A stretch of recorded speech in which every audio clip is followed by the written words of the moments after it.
Millard, human bard, entertainer, chaotic good. HP 16, perception plus 6, speed 25 feet.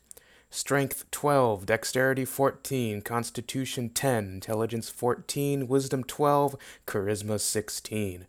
Languages: Common, Elven, Dwarven.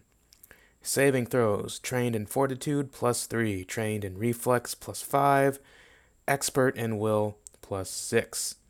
Attacks: trained in simple weapons, trained in the longsword, the rapier, the sap, the short bow, the short sword, and the whip. Also trained in unarmed attacks.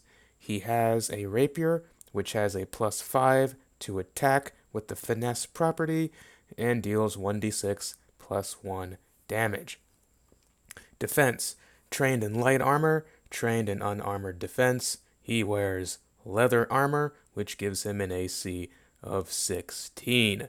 Skills: trained in performance plus 6, trained in theater lore plus 5, trained in occultism plus 5, trained in arcana plus 5, trained in acrobatics plus 5, trained in deception plus 6, trained in diplomacy plus 6, trained in intimidation plus 6, trained in stealth plus 5, trained in society plus 5. His muse is the Maestro Muse. We'll talk more about that later. Spells: his spell attack bonus is plus 6. He has a spell save DC of 16. He has 5 cantrips: Tanglefoot, Daze, Detect Magic, Message, and Shield.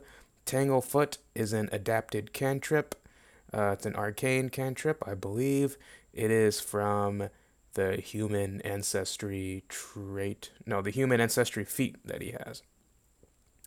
He has 2 first level spells: Soothe and Magic Weapon.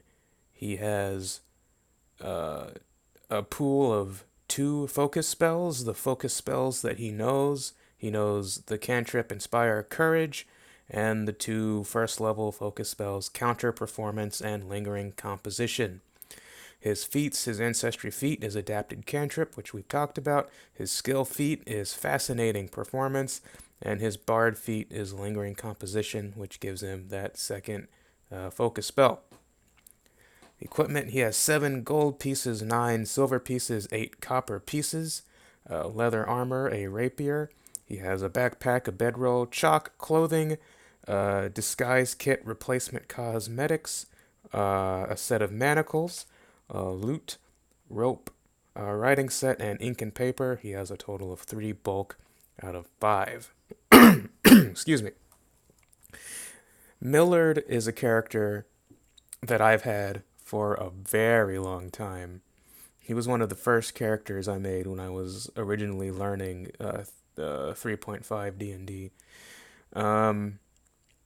He is essentially a stereotypical bard. There is nothing new or exciting about him.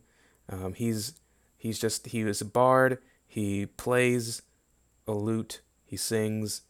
He likes to have lots of sex, and he's got high charisma. That's what he does.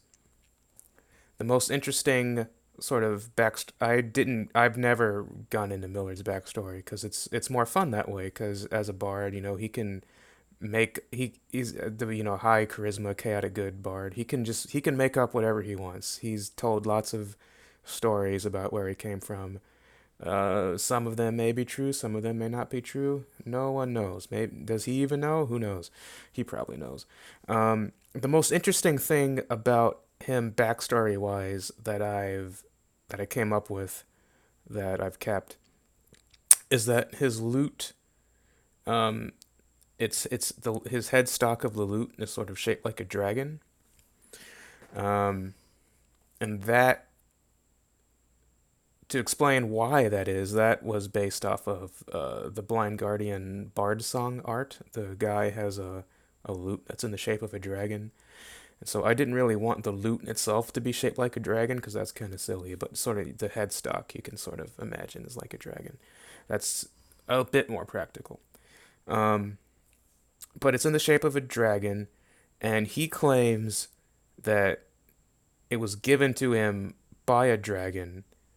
There's a different couple of different things he claims. One of the things he claims is that he beat the dragon in a game of wits, and so the dragon gave him the loot.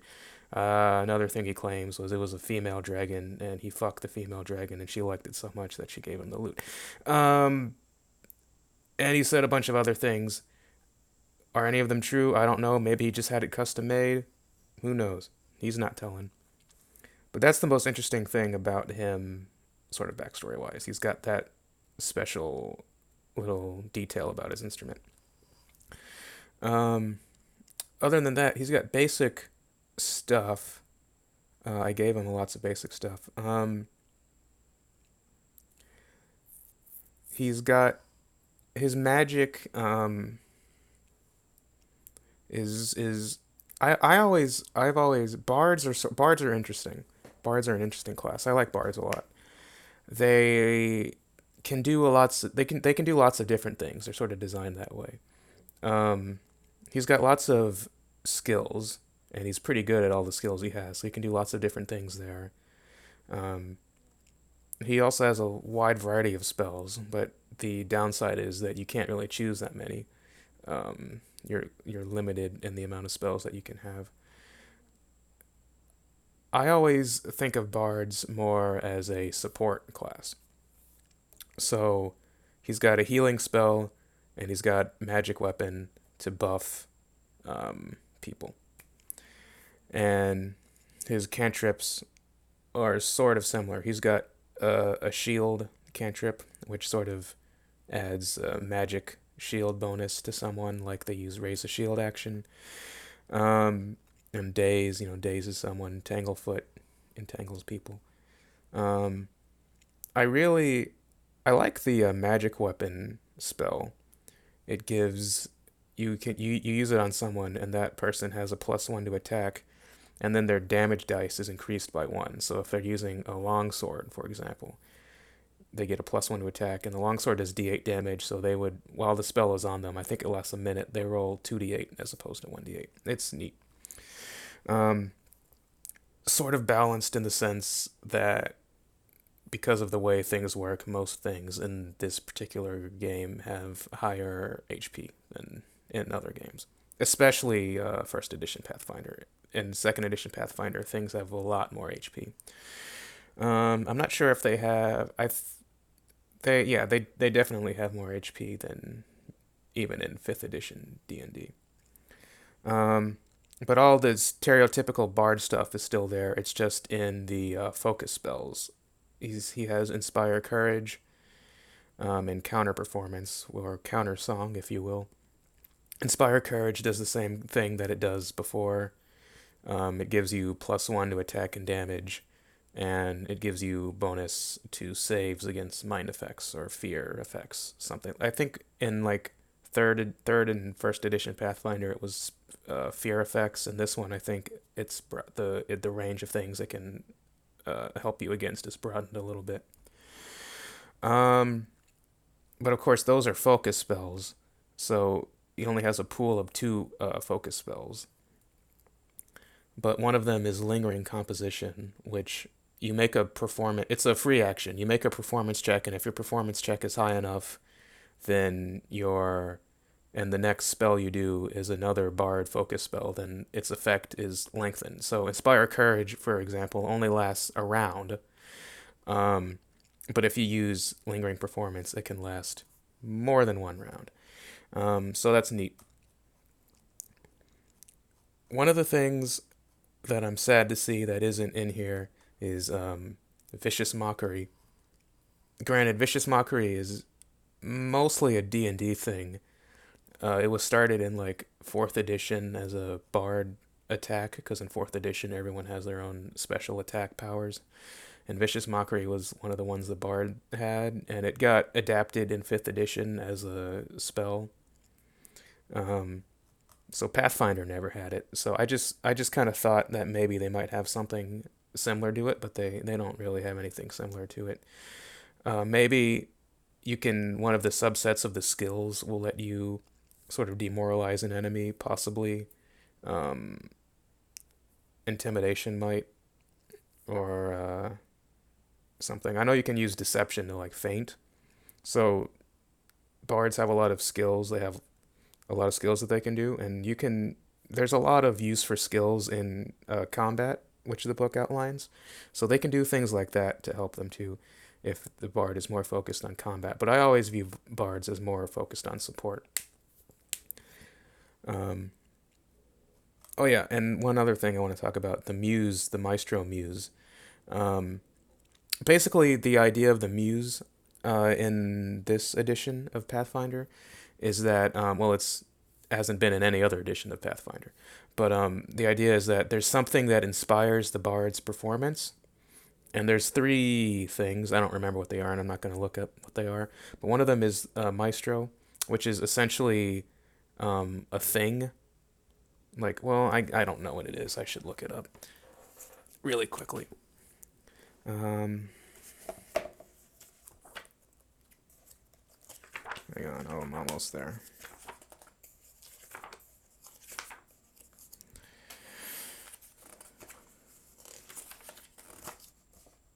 Right. So, yeah, it might be a physical creature, a deity, a philosophy, or a captivating memory. And yeah, maestro, virtuoso, inspiring you to great heights. So it lists lots of things. It could be like a performance loving creature, such as a choral angel or a deity or anything like that. Um, oh, and that's apparently where lingering composition came from and where the soothe spell came from. So that's good. But I don't envision anything really grander or epic like a deity or some magic creature as Millard's muse. I always just think of it as there. He goes off. He goes off on all these escapades with different women, but there's one special woman that he really is into, and she sort of inspires everything he does, and so that's sort of the virtuoso maestro muse that he has. So that's the idea. So that's Millard, overview of his character and a bit about him.